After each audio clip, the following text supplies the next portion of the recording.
There's albuterol inhalers in every classroom. There's EpiPens in every classroom.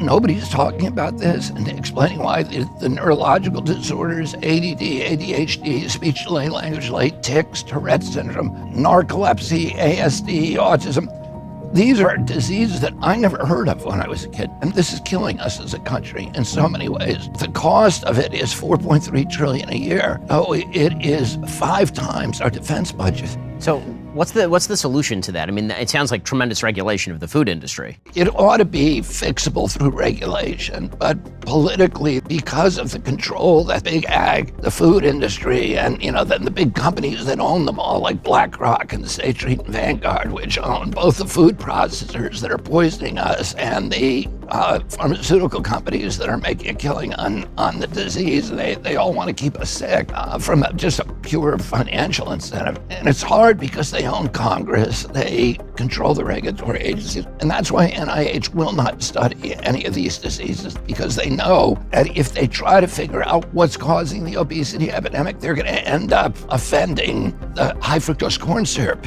industry and other industries that are so entrenched in our political system and our economic system and our financial system that none of the regulatory agencies want to lift up that rock. If you are a college researcher and you try to do that research, NIH will shut you down. NIH controls the university systems because NIH has a $42 billion budget. It distributes that money to 56,000 scientists, most of whom are at American universities and the medical schools, and the budget of NIH dwarfs the budget of those medical schools, so they have to comply. So what I'm going to do as soon as I get in there, I'm going to go down to NIH and I'm going to say, we're going to find out what's causing the chronic disease epidemic in this country. We know there's an environmental toxin.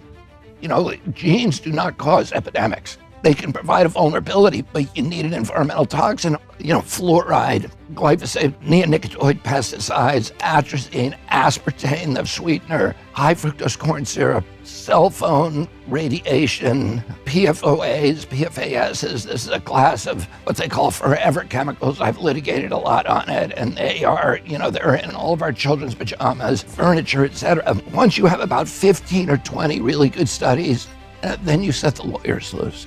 And if you have, 15 studies that say high fructose corn syrup is one of the major causes of the diabetes epidemic, and you have lawyers who can step in and say, I'm representing 10,000 kids who have juvenile diabetes and shouldn't, and we can litigate them. Now, people said to me before we did the Monsanto case, you can never regulate glyphosate out of existence. It's too powerful. It's got Cargill and Monsanto and, the whole Senate Agricultural Committee that it will go to the wall and die on that hill. But we were able, to win a $13 billion settlement. Monsanto also agreed to remove glyphosate from home gardening products. Mm-hmm. So you can get them to do it if you have the science.